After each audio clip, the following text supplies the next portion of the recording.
Good morning students. Last class में अपन ने देखा था मेथड्स ऑफ चार्जिंग।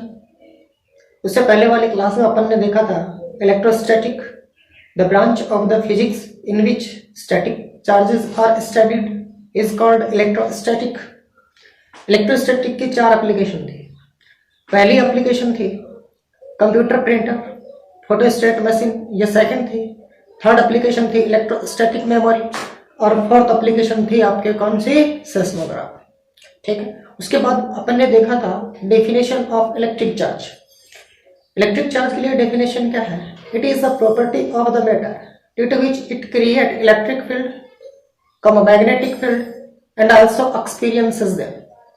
ठीक। उसके बाद अपन ने देखा था discovery of charge.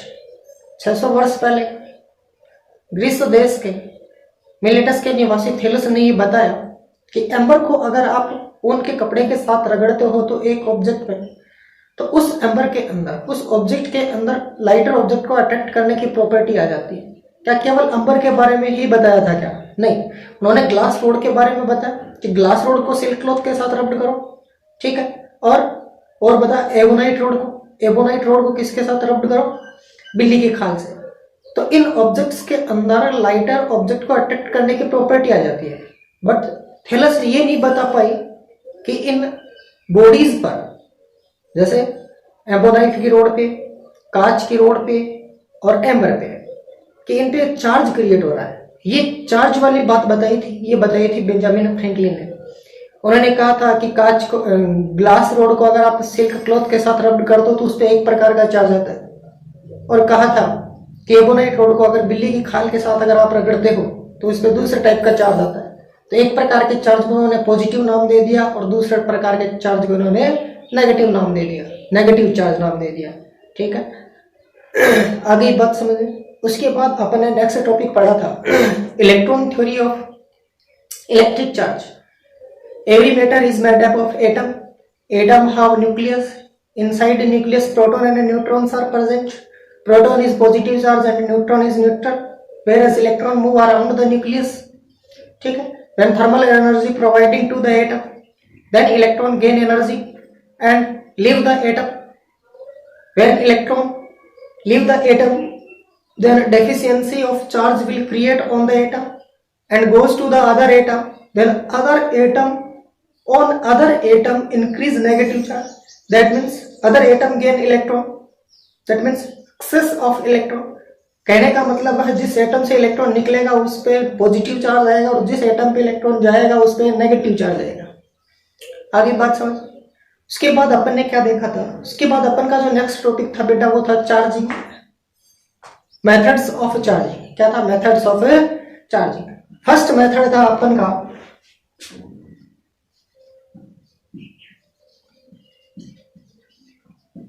Charging by friction.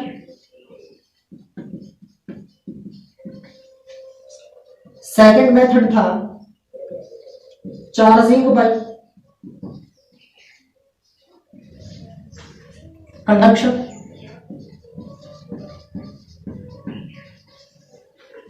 Third method था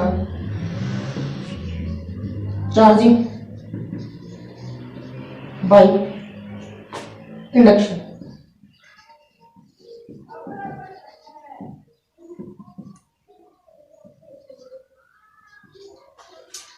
मेथड्स ऑफ चार्जिंग थे बेटा तीन। पहला मेथड था charging by friction, second method था charging by conduction, third method था चार्जिंग बाय इंडक्शन। ध्यान से सुना, फिर से बता रहा हूं, रिवाइज करवा रहा हूं, कल जो पढ़ाया था उसको रिवाइज करवा रहा हूं। ठीक है। What is the definition of charging by friction? इसके लिए डेफिनेशन है the process of charging an object by rubbing to other object. वह प्रोसेस जिसके द्वारा एक ऑब्जेक्ट को दूसरे ऑब्जेक्ट के साथ रगड़कर चार्ज करते हैं उसको कहते हैं चार्जिंग बाय फ्रिक्शन।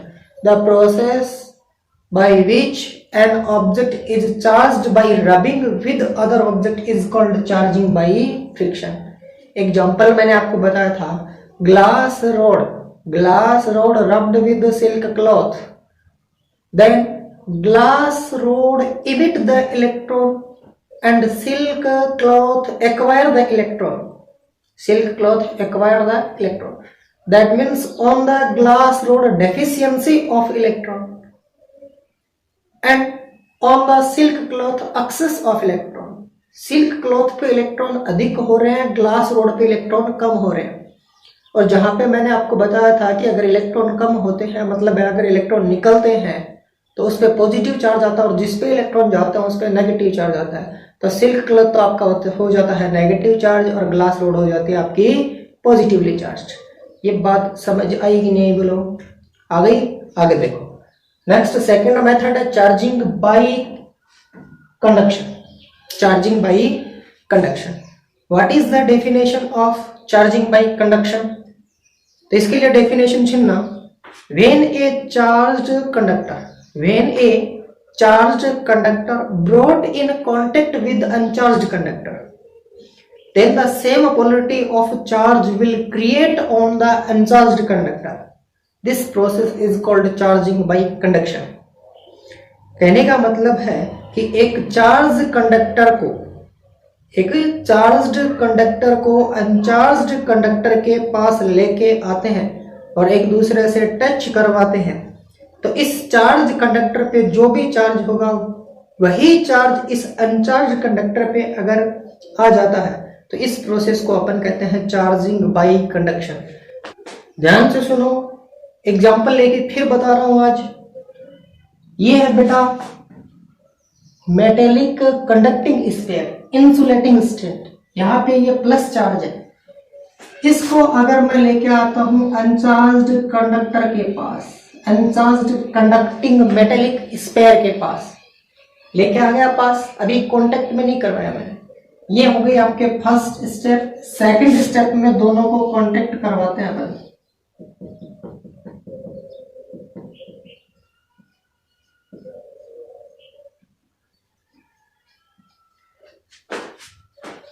कांटेक्ट करवाया तो क्या होगा बेटा, ये सेम पोलरिटी का चार्ज इस कंडक्टिंग स्फीयर पे भी स्प्रेड हो जाएगा।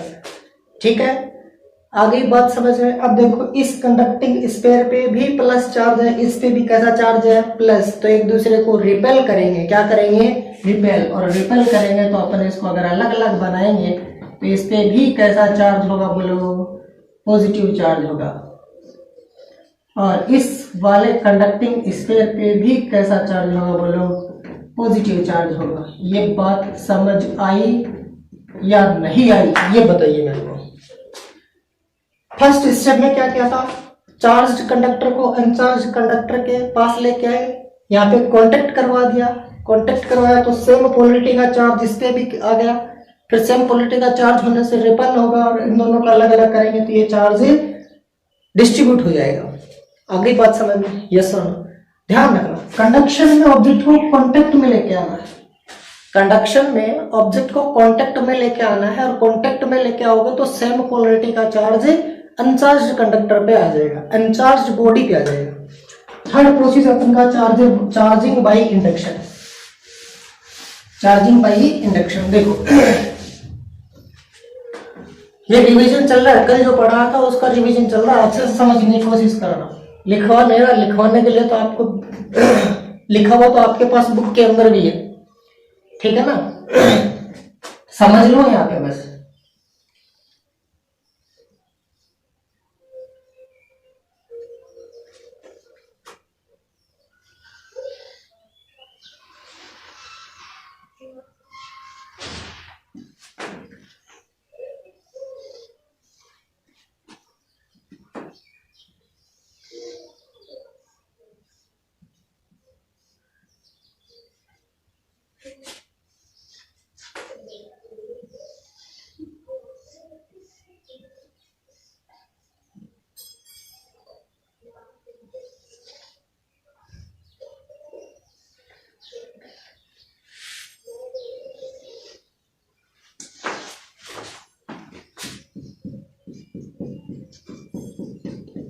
Third, fourth, fifth.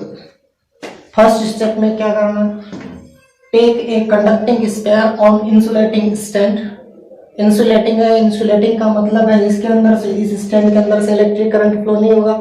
ये कंडक्टिंग स्फीयर है, इसके अंदर से करंट फ्लो हो सकता है, ठीक है, आगे बात समझ। फिर क्या करना है, इसी कंडक्टिंग स्फीयर के पास ये पॉजिटिव चार्ज रोड लेके आए थे कल आप, यस और नो बोलिए।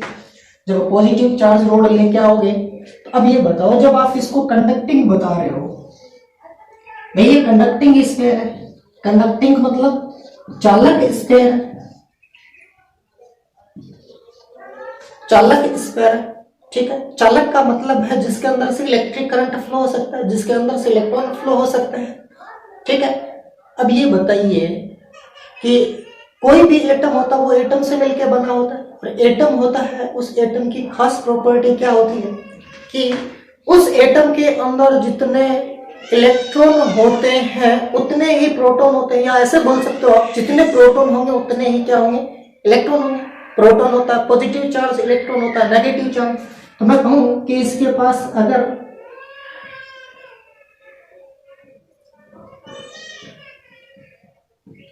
देखो 3 to 5 ये लो 6 पॉजिटिव चार्ज है और 6 ही क्या है, नेगेटिव चार्ज है। मान के चल रहे हैं अपन, कोई दिक्कत थोड़ी ना, ठीक है। तो इस कंडक्टिंग स्फीयर में मान के चल लो कि भाई इसमें जितने पॉजिटिव चार्ज है उतने ही क्या है, नेगेटिव चार्ज है, ठीक है।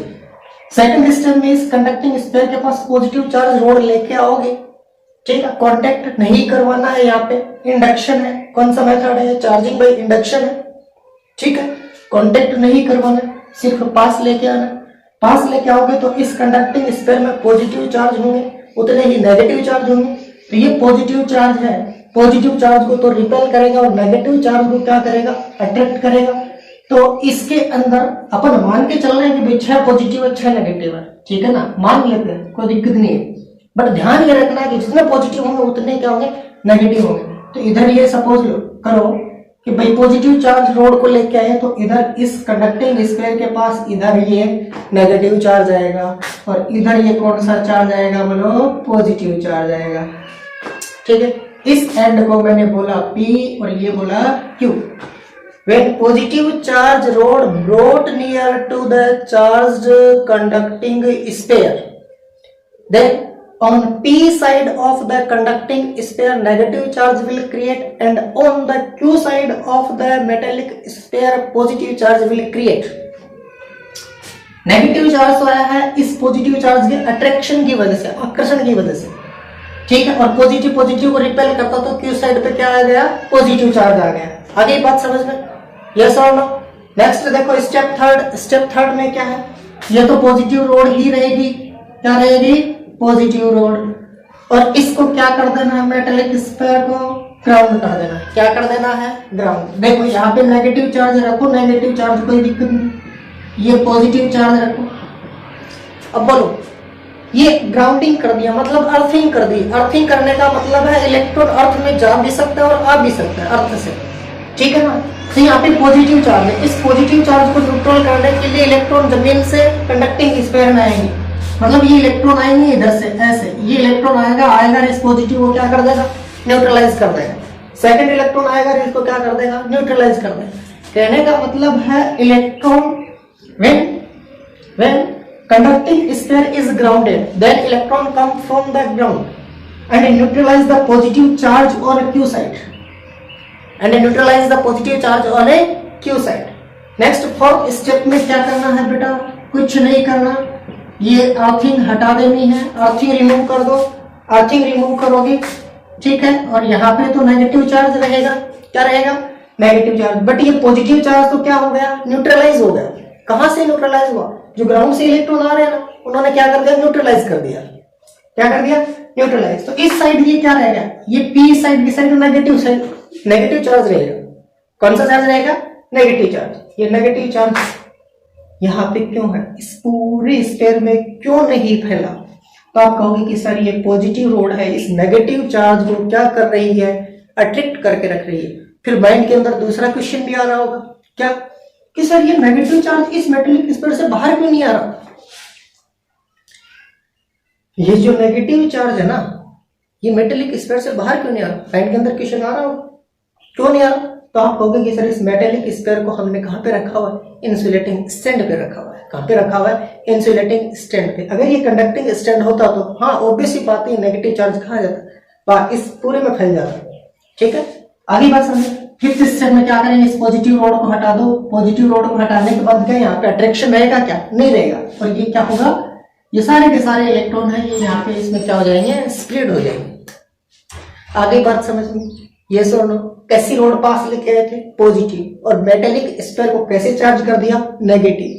क्या सिमिलर पोलैरिटी के चार्ज से चार्ज किया या अपोजिट पोलैरिटी के से, तो आप कहोगे सर अपोजिट पोलैरिटी। तो डेफिनेशन सुनो, a process in which N uncharged body is charged, the process in which N uncharged body is charged with opposite polarity charge, with opposite polarity charge, with opposite polarity charge, without any actual contact with the charged body, without any actual contact with the charged body। आगे बात समझ में नहीं है, चलो एक बार फिर से सुनो, ठीक है, एक बार डेफिनेशन फिर से सुनो, फिर बोल रहा हूं, ध्यान से सुनना डेफिनेशन। देखो, the process by which an uncharged body is charged with opposite polarity charge without any actual contact with the charged body is called charging by induction। Hindi में बोल रहा हूं, एक अनावेशित वस्तु को विपरीत प्रकृति, अपोजिट पोलैरिटी के चार्ज से चार्ज करना। किसकी विपरीत प्रकृति के, जो आप चार्ज पास में लेके आ रहे हो, ठीक है, आगे बात समझ रहे हैं। तो अनावेशित वस्तु को आवेशित वस्तु के विपरीत प्रकृति के चार्ज से चार्ज करना without any actual contact is called charging by induction. समझ आया कि नहीं आया?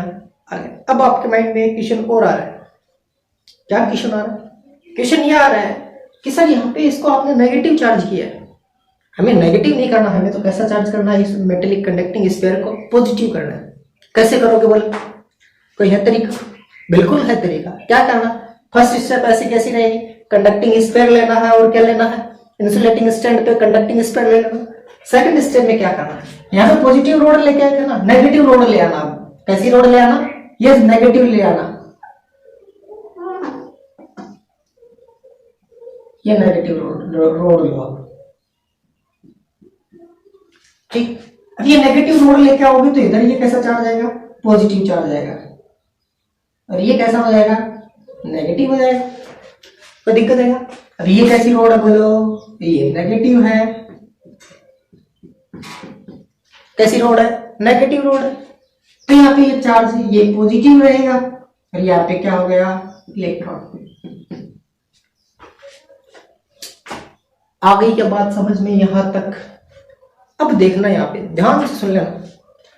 पिछले वाले केस में जब पॉजिटिव रोड लेके आ रहे थे तब इलेक्ट्रॉन ग्राउंड से आ रहे थे कंडक्टिंग स्फीयर में, ग्राउंड से कहा रहे थे कंडक्टिंग स्फीयर में। जब नेगेटिव रोड लेके आओगे ना तब यहाँ पे साइन रहेगा नेगेटिव, ठीक है। तो अब ये नेगेटिव चार्ज को न्यूट्रलाइज करने के लिए, नेगेटिव चार्ज मतलब इलेक्ट्रॉन, ये इलेक्ट्रॉन ग्राउंड से कंडक्टिंग स्फीयर में नहीं आएंगे। सपोज करो अगर आ गए तो क्या होगा, अगर ये इलेक्ट्रॉन ग्राउंड से इस कंडक्टिंग स्फीयर में आ गए तो क्या होगा, अरे इलेक्ट्रॉन की अमाउंट ज्यादा हो जाएगी। क्या हो जाएगी, ज्यादा, इंक्रीज हो जाएगी। और इंक्रीज होते इसकी बैलेंसिंग कंडीशन क्या हो जाएगी, चेंज हो जाएगी। जितना पॉजिटिव चार्ज है उतना पॉजिटिव चार्ज थोड़ा, नेगेटिव चार्ज थोड़े ना रहेगा। तो यहाँ पे इलेक्ट्रॉन ग्राउंड से इस स्फीयर के अंदर नहीं आएंगे। क्या होगा, ये जितने भी इलेक्ट्रॉन है ना यहाँ पे नेगेटिव चार्ज है ना, ये नेगेटिव चार्ज कहाँ चले जाएंगे, ग्राउंड में। कहाँ चले जाएंगे, ग्राउंड। आगे क्या बात समझ में। और ये सारे के सारे नेगेटिव चार्ज ग्राउंड में चले गए तो यहाँ पे क्या रह जाएगा, पॉजिटिव। और ये रोड कैसी लेके आ रहे हो पास में, नेगेटिव। फिफ्थ स्टेप में इसको हटा देना और ये कैसी चार्ज हो जाएगी बेटा, पॉजिटिव। समझ आया कि नहीं आया बोलो, यस और नो? समझ आया? तो आगे देखो, चलो नेक्स्ट कॉन्सेप्ट देखो।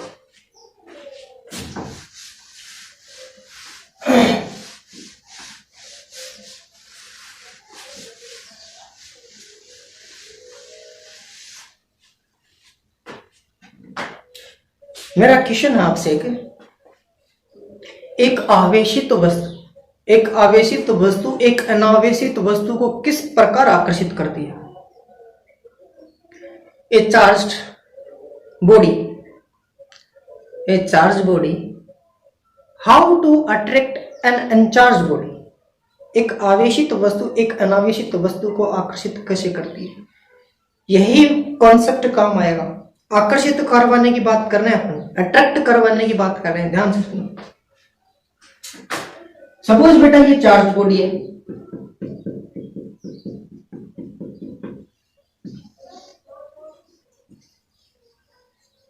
ये अनचार्ज बॉडी है। कैसी बॉडी है? अनचार्ज।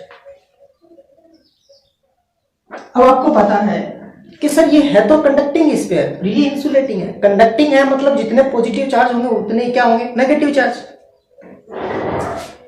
तो ये पॉजिटिव चार्ज बॉडी इस नेगेटिव इस अनचार्ज बॉडी को चार्ज नहीं है, कंडक्टिंग है, चार्ज बॉडी नहीं है। चार्ज तो जब होगी जिस स्पेस पे पॉजिटिव चार्ज होंगे या नेगेटिव चार्ज होंगे, ठीक है। ध्यान से सुनो, दो बातें बोल रहा हूं मैं यहाँ पे। एक तो बोल रहा हूं बेटा कंडक्टिंग, एक बोल रहा हूं चार्ज। कंडक्टिंग का मतलब है कि जितने पॉजिटिव चार्ज होंगे वो नेगेटिव चार्ज भी क्या होंगे? इक्वल होंगे, ठीक है। जैसे ये लो, दो पॉजिटिव और दो नेगेटिव, कंडक्टिंग हो गई। क्या करना है? चार्ज करना है, तो ये लो चार्ज हो गई। आगे ये एग्जांपल लेके बताया मैंने। तो ये तो है आपका कंडक्टिंग बॉडी, ऐसा हो तो कंडक्टिंग, ठीक है। और ये हो गया आपका चार्ज बॉडी। क्या हो गया? Charge body. आई समझ में बात नहीं आई? बोलो आगे। तो ये कंडक्टिंग बॉडी है, तो ये चार्ज बॉडी है। चार्ज बॉडी इस कंडक्टिंग बॉडी को कैसे अट्रैक्ट करेगी? तो कैसे करके देखो।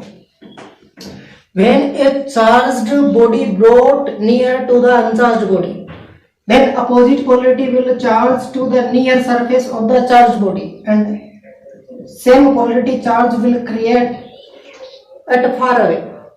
कहने का मतलब है जब चार्ज बॉडी को अनचार्ज बॉडी के पास लेके आओगे तो ये जो अपोजिट पोलरिटी का चार्ज है वो इस चार्ज बॉडी के पास वाले सरफेस पे आएगा और सेम पोलरिटी का चार्ज है वो चार्ज बॉडी के दूर वाली सरफेस पे आएगा। आगे बात समझ? यस और अगर ऐसा होगा तो क्या होगा? किसका इफेक्ट ज्यादा होगा, किसका नहीं होगा? बोलो। तो यहाँ पे क्या होगा? यहाँ पे ये होगा बेटा कि ये देखो, ये नेगेटिव चार्ज है और ये कैसे चार्ज है? इधर पॉजिटिव चार्ज है। अब आप मेरे को ये बताओ, जो ये चार्ज बॉडी है, पॉजिटिव चार्ज बॉडी है, इसके पास में कौन सा चार्ज है? ये नेगेटिव चार्ज है या ये पॉजिटिव चार्ज है? बोलो।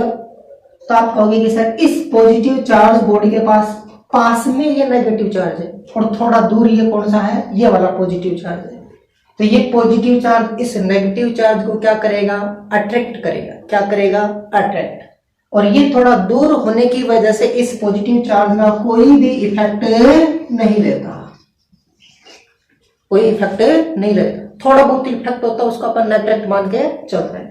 तो पॉजिटिव चार्ज बॉडी के पास नेगेटिव चार्ज क्रिएट होने की वजह से ये इसको क्या करता है? अट्रैक्ट करता है। समझ आया कि नहीं आया? बोलो यस और नो। तो ध्यान से सुनो। When a charged body brought near to the uncharged body, then opposite polarity charge will create near surface and same polarity charge will create far surface. So same polarity charge that is present far surface will affect down and opposite polarity charge which create near surface is affect more. Due to this charge the body will attracted towards this body। समझ आया कि नहीं आया? बोलो yes और no. Next देखो, next topic है बेटा अपन का some important points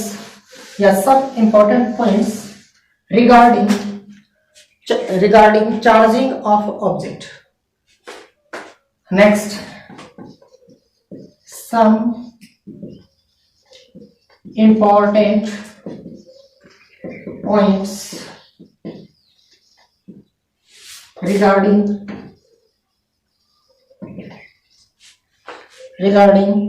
charging of object।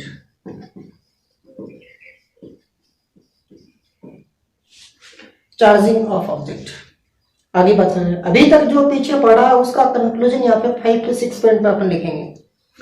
First point क्या है? फर्स्ट पॉइंट है बेटा, टू कंडक्टिंग मेटेलिक स्फीयर लेने हैं, ठीक है। Let us consider two conducting metallic sphere, let us consider two conducting metallic sphere, ठीक है। And these sphere provided equal magnitude charge with opposite polarity, दो कंडक्टिंग स्फीयर लेना है और इन दोनों कंडक्टिंग स्फीयर को मैग्नीट्यूड में इक्वल बट अपोजिट पोलरिटी में चार्ज प्रोवाइड करवाना है। तो सपोज इसको मैंने 10 इलेक्ट्रॉन दे दिए और इसको मैंने 10 पॉजिटिव आयन दे दिए।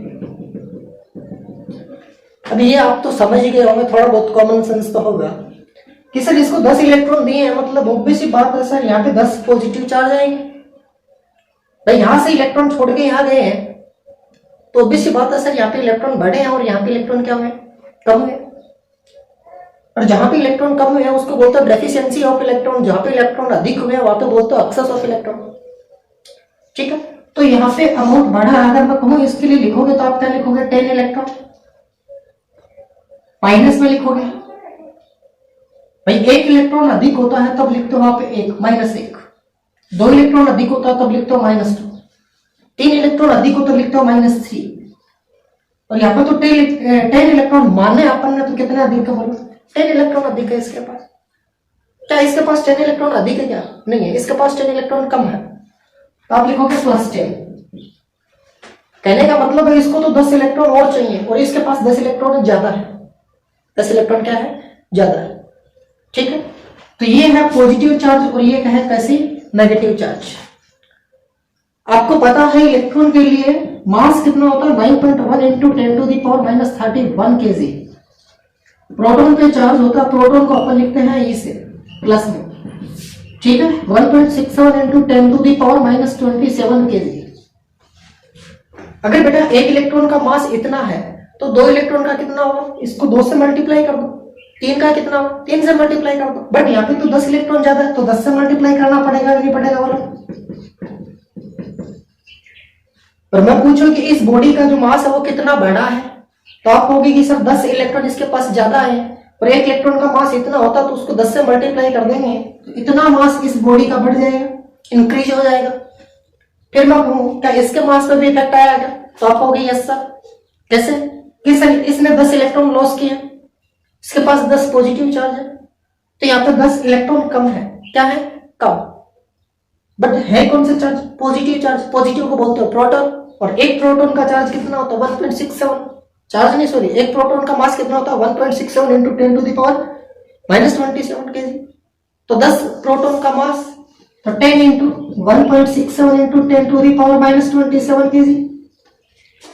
इस बॉडी का मास इतना कम होगा, इस बॉडी का मास इतना क्या हो जाएगा, बढ़ जाएगा। आगे बात समझ, बट गौर से देखिए इन वैल्यूज को। पावर क्या है बेटा, -31 है। -31 का मतलब अगर मैं लिखूं 10⁻1 मतलब 1/10, 10⁻2 सॉरी 10⁻1 का मतलब है -1 का मतलब है 1/2, -2 का मतलब है 1/100, 3 का 10⁻³ का मतलब 1/1000। अरे यहाँ पे क्या -3 है क्या, -31 है। कितने जीरो लगाने पड़ेंगे, 31 लगाने पड़ेंगे। और एक में इतनी वैल्यू का डिवाइड करो तो वैल्यू बहुत ही कम आएगी। तो आप क्या कहोगे कि सर अगर आप 2 मेटेलिक कंडक्टर लेते हो और एक को पॉजिटिव चार्ज देते हो और दूसरे को उतना ही नेगेटिव चार्ज देते हो तो इसके मास में इफेक्ट आएगा, बट स्लाइटली इफेक्ट आएगा। आगे के बाद समझे, यस और नो। सेकंड पॉइंट देखो, फर्स्ट पॉइंट समझ आया कि नहीं आया? नहीं आया तो बेटा वीडियो को रिवाइज करके देख लेना, नहीं आया तो वीडियो को रिवाइज करके देख लेना। फिर बोल रहा हूं लिखा हुआ तो आपकी बुक के अंदर भी है, समझ लेना। लिखवा नहीं रहा, समझ लेना। वीडियो बड़ा बन जाएगा बेटा, इससे बड़ा बन जाएगा तो देखा भी नहीं जाएगा। सेकंड पॉइंट क्या है, only electron are responsible for charging an object. किसी भी बॉडी को चार्ज करने के लिए रेस्पॉन्सिबल क्या है, इलेक्ट्रॉन है। बट क्या प्रोटॉन है क्या, तो आप कहोगे नहीं सर। कैसे, only electron are responsible for charging an object, not the proton, because proton are in nucleus. Proton are in a nucleus. That is impossible to separate the proton from nucleus.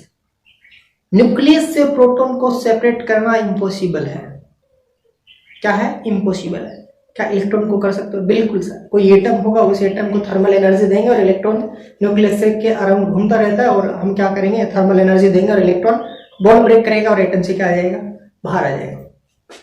और जैसे ही atom से बाहर आया उस atom पे क्या आ गया? Positive charge. और जिस एटम पे गया उस पे क्या आ गया? Negative charge. तो क्या पॉजिटिव चार्ज की वजह से वो बॉडी पॉजिटिव और नेगेटिव ही क्या? नहीं.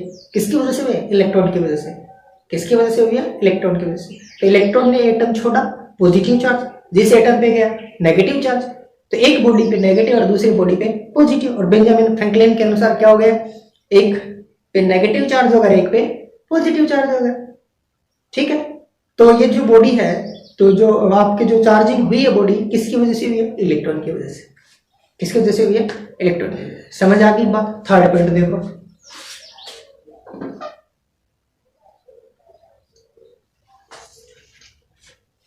थर्ड पॉइंट क्या है बेटा? थर्ड पॉइंट क्या है? Repulsion is the correct test of electrification. विद्युतीकरण के लिए प्रतिकर्षण क्या है बेटा? करेक्ट टेस्ट है. आगे क्या बात समझ में? Because repulsion occurs between charge object while attraction can occur between charged and uncharged object. फिर से सुनो. Repulsion is the correct test for electrification. Electrification के लिए repulsion क्या है? Repulsion is the correct test for electrification.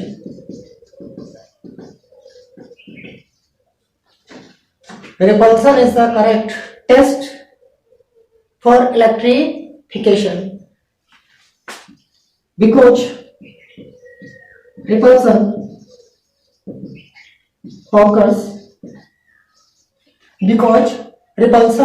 occurs only between charged object,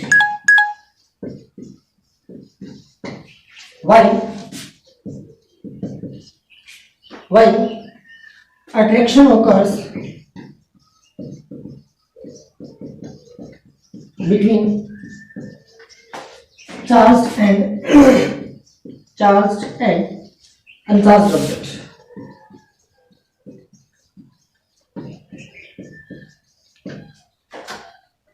ठीक है. Repulsion is the correct test for electrification. अगर इलेक्ट्रिफिकेशन का अगर आपको पता लगाना है तो उसके लिए क्या रिस्पॉन्सिबल है? रिपल्सन. क्यों? रिपल्सन होता है बेटा वो चार्ज ऑफ बॉडीज के बीच में होता है. ठीक है. चार्ज ऑब्जेक्ट के बीच में होता है. जबकि अट्रैक्शन होता है अट्रैक्शन एक चार्ज बॉडी और एक अनचार्ज बॉडी होगी तो उनके बीच में भी हो जाएगा. आगे बात समझ में. नेक्स्ट फोर्थ पॉइंट है X-ray are incident. X-ray of wavelength 0.1 angstrom. Angstrom नाम आ रहा है. एंगस्ट्रॉम को ऐसे रिप्रेजेंट करता है, वैल्यू होती है 10⁻⁻10 मीटर. ठीक है. X-rays of 0.1 angstrom to 10 angstrom wavelength are incident on the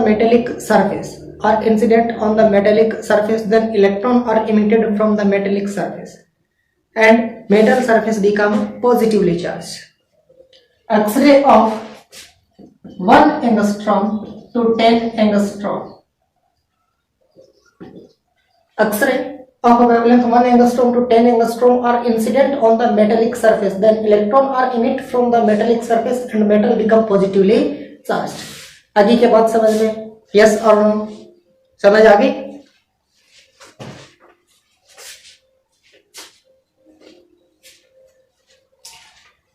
next topic है बेटा अपन का इलेक्ट्रोस्कोप.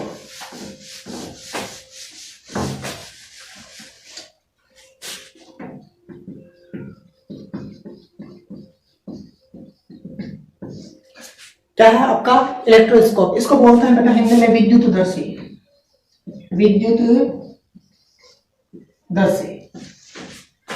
यहाँ पे देखो एक डायग्राम बना रहा हूं, ध्यान से सुनो.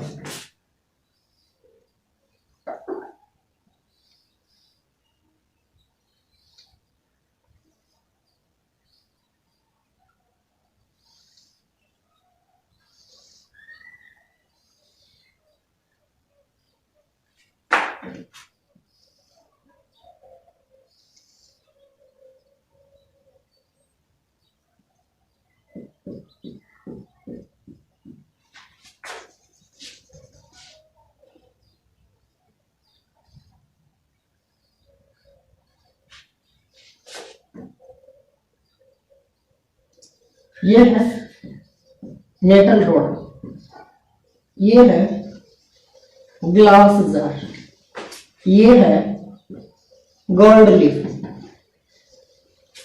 ये है मेटल रोड, ठीक है। और ये है कॉर्क, ये क्या है? कॉर्क।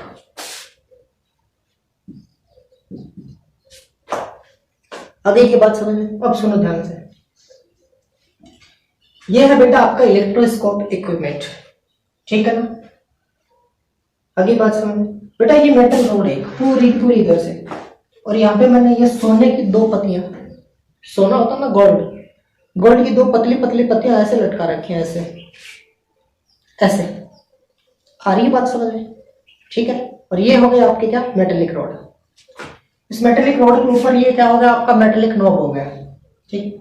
इसके पास देखो कंस्ट्रक्शन में क्या है, in the above diagram late us consider a glass jar inside which metallic rod are inserted vertically, metallic rod are inserted vertically, ठीक है।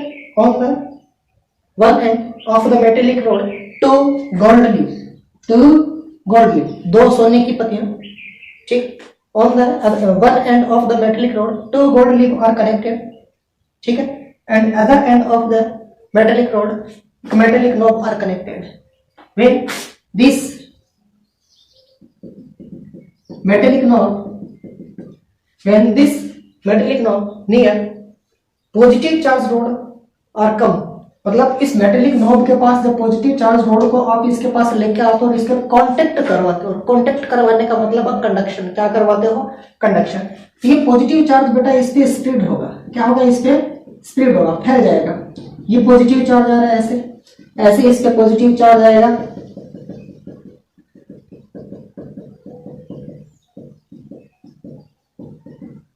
ठीक है।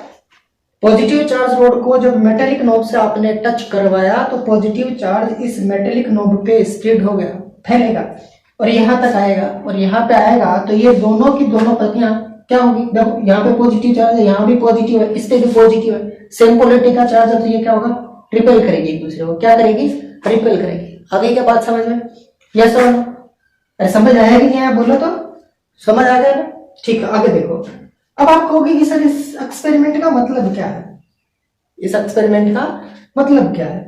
ठीक है, तो ये एक्सपेरिमेंट काम क्या आता है? तो मैं अगर आपसे कहूं कि this experiment are use to find the electric charge on a body, to find the electric charge on a body, ठीक है। या फिर इसको आप ऐसे बोल सकते हो, this equipment are use to detect the electric charge present on the body. ये इक्विपमेंट किसी भी बॉडी पर कितना चार्ज प्रेजेंट है उसको डिटेक्ट करने के काम आता है। तो कौन सी बॉडी पे ये डिटेक्ट करेगा चार्ज को? तो मैं कहूंगा कि इस बॉडी पर। इस बॉडी पे कैसे? कि इस बॉडी पे अगर चार्ज है और वो इसके पास में कांटेक्ट में लाते हो तो चार्ज इस पे स्प्रेड होगा और इसके अकॉर्डिंग ये गोल्ड लीफ क्या होगी? फैलेगी। क्या होगी? फैलेगी, ठीक है। ये जब तक फैलेगी जब तक ये चार्ज इस पे आता रहेगा और मैक्सिमम चार्ज यहां तक नहीं आ जाता, ठीक है। आगे बात समझे तो आप यहां से ये पता लगाओगे कि इस पे कितना चार्ज प्रेजेंट है, ठीक है। आगे बात समझ, अगर आप नेगेटिव रोड लेके आते हो तो क्या होगा? इस मेटेलिक रोड पे नेगेटिव चार्ज है, इस पे भी नेगेटिव, इस पे भी नेगेटिव, क्या होगा? रिपेल होगा, ठीक है। फिर आपने क्या किया? फिर आपने किया कि इस मेटेलिक रोड को आपने पहले से पॉजिटिव चार्ज कर दिया। क्या कर दिया? पहले से पॉजिटिव चार्ज। फिर इसके पास आप नेगेटिव चार्ज रोड लेके आए, क्या लेके? Negative charge road. तो इस पे पहले से पॉजिटिव है, नेगेटिव चार्ज रोड लेके आ रहे हो, इलेक्ट्रॉन आएंगे यहां से, यहाँ क्या कर देंगे? न्यूट्रलाइज कर देंगे, और न्यूट्रलाइज करते ही गोल्ड लीफ क्या आ जाएंगे? एक दूसरे के पास पास आ जाएगी। आगे क्या बात समझ, मैं ज्यादा कुछ नहीं बता रहा हूं इसमें क्योंकि वीडियो बहुत लंबा जा रहा है बेटा। समझने वाली बात यही है कि इलेक्ट्रोस्कोप आर मतलब this equipment are used to detect the electric charge which are present on the object are known as electroscope. एक ग्लास जार होता है, एक इसमें मेटेलिक रोड होती है, दो गोल्ड लीफ होती है और यहाँ पे मेटेलिक नोब होती है और ये कॉर्क होता है, ठीक है। और इसके पास अगर आप पॉजिटिव रोड लेके आते हो तो पॉजिटिव चार्ज स्प्रेड होगा, रिपल्सन होगा। नेगेटिव चार्ज रोड लेके आते हो तो नेगेटिव चार्ज आएगा, रिपल्सन होगा। अगर आपने इसको पहले से पॉजिटिव चार्ज कर दिया, नेगेटिव रोड लेके आ रहे हो तो अट्रैक्शन होगा, और इसको अगर नेगेटिव चार्ज कर दिया, पॉजिटिव चार्ज रोड लेके आ रहे हो तो भी इसमें क्या होगा, अट्रैक्शन होगा। ध्यान देना, इस गोल्ड लिप में रिपल्सन कब होगा, जब सेम पोलरिटी का चार्ज इस पे हो, मतलब इस पे भी प्लस और इस पे भी क्या हो, प्लस, तब होगा रिपल्सन। अगर इस पे प्लस है और इस पे माइनस है तब होगा अट्रैक्शन, या इस पे माइनस और इस पे क्या है, प्लस है, तब क्या होगा, attraction. Last and final topic है बेटा अपन का, लास्ट एंड फाइनल टॉपिक है आज का, वो है बेटा unit of the electric charge. Unit of the electric charge, unit को अपन बोलते हैं बेटा मात्रक। क्या बोलते हैं, मात्रक। चार्ज को अपन रिप्रेजेंट करते हैं किससे, क्यू से, ठीक है। और क्यू के लिए यूनिट क्या होती है, कूलम। क्या होती है, कूलम। कूलम होती है एसआई सिस्टम में होती है, क्या होती है, एसआई सिस्टम में, ठीक है। आपने पढ़ा है 10th क्लास के अंदर एक फॉर्मूला होता है इलेक्ट्रिक करंट के लिए, I is equal to Q upon T. I is equal to Q upon T. The rate of flow of electric charge is called electric current. यहां से ये बेटा चार्ज है, ये टाइम है, ये इलेक्ट्रिक करंट है, तो यहां से क्यू कैलकुलेट करोगे तो I इंटू टी क्या होगा, I इंटू टी। I हो गया आपका इलेक्ट्रिक करंट। इलेक्ट्रिक करंट के लिए यूनिट हो गया एम्पियर। टाइम के लिए हो गया आपका यूनिट सेकंड, बीच में मल्टीप्लाई है तो मल्टीप्लाई। तो इलेक्ट्रिक चार्ज के लिए एक यूनिट और क्या होगी, एम्पियर इंटू सेकंड, ठीक है। फिर बात आती है बेटा डायमेंशन की। किसकी बात आती है, डायमेंशन। चलो डायमेंशन पढ़ने से पहले आपको बता देता हूं, ये दोनों के दोनों यूनिट एसआई सिस्टम में, किस सिस्टम में, एसआई। इन्हीं को आप बोल सकते हो सीजीएस सिस्टम में। किस सिस्टम में, सीजीएस सिस्टम में, ठीक है। 11th क्लास का टॉपिक है बेटा एसआई सीजीएस वगैरह, पढ़ा है होगा वहां पे आपने अच्छे से देखा होगा, पढ़ा होगा स्टार्टिंग फर्स्ट चैप्टर में ही है, ठीक है। अब सॉरी सीजीएस में नहीं है, एमकेएस में, सीजीएस में, एमकेएस में। सीजीएस में बात करें इलेक्ट्रिक चार्ज के लिए, सीजीएस सिस्टम में यूनिट की बात करें, सीजीएस में होती है बेटा 2 यूनिट, ईएसयू, ईएमयू। इसका होता है इलेक्ट्रोस्टैटिक यूनिट, इलेक्ट्रोमैग्नेटिक यूनिट। आगे क्या बात समझ, यस और नो। ये तो हो गया इलेक्ट्रोस्टैटिक यूनिट, और ये क्या हो गया आपका इलेक्ट्रोमैग्नेटिक यूनिट। सीजीएस सिस्टम में एक यूनिट और होती है, वो होती है स्टेट कूलम। एक होती है फ्रैंकलिन।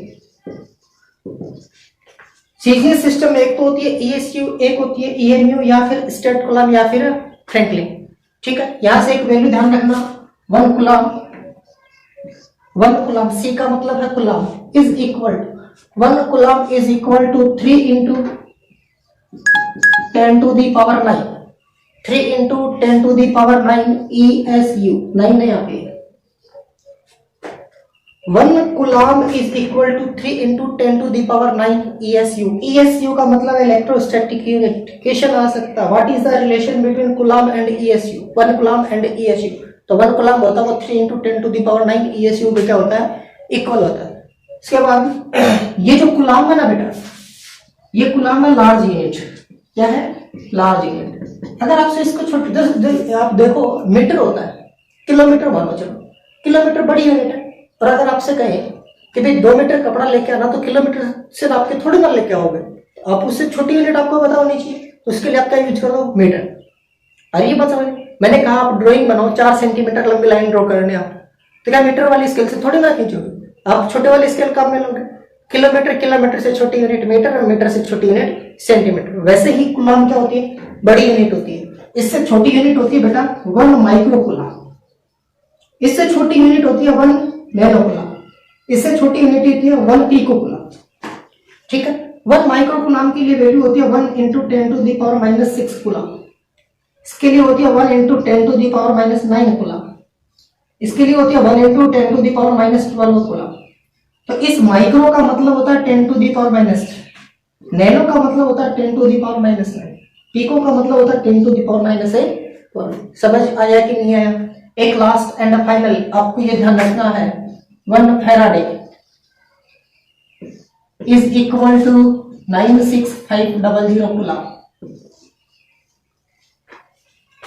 एक फैराडे किसके इक्वल होता है? 96500 कूलम्ब की इक्वल होता है। फैराडे किसकी यूनिट है बेटा? ये भी चार्ज की यूनिट है, ध्यान रखना। फैरेड नहीं बोल रहा हूं, फैरेड आते ही वो तो कैपेसिटेंस के लिए हो जाएगा, यहाँ पे बोल रहा हूं faraday. 1 faraday is equal to 96500 coulomb. समझ आया कि नहीं आज वाला? ये सुनो, जरा कमेंट करके जरूर बताइए समझ आया कि नहीं आया, ठीक है। और आपको कोई टॉपिक में अगर कंफ्यूज हो तो उसको आप वीडियो को क्या करना, पीछे बैक जाके देख लेना, ये वीडियो रिकॉर्डिंग है बेटा, आराम से देख सकते हो, कोई दिक्कत नहीं है, आपको समझ आना चाहिए। लिखवा नहीं रहा हूं, फिर बोल रहा हूं लिखा हुआ तो किताबों में ही है, लिखा हुआ तो क्या है? किताबों में ही है, वहीं से आप देख के लिख सकते हो, पूछ सकते हो, कोई दिक्कत नहीं है। बट ध्यान रखना, अगर ये वीडियो आपके समझ आ जाए, अच्छे से समझ आ जाए, कोई दिक्कत रहे तो वो पूछ सकते हो। समझ आते ही वीडियो को क्या कर देना, लाइक कर देना, देखते ही क्या कर देना, लाइक कर देना, सब्सक्राइब कर देना, ठीक है। Thank you all of you.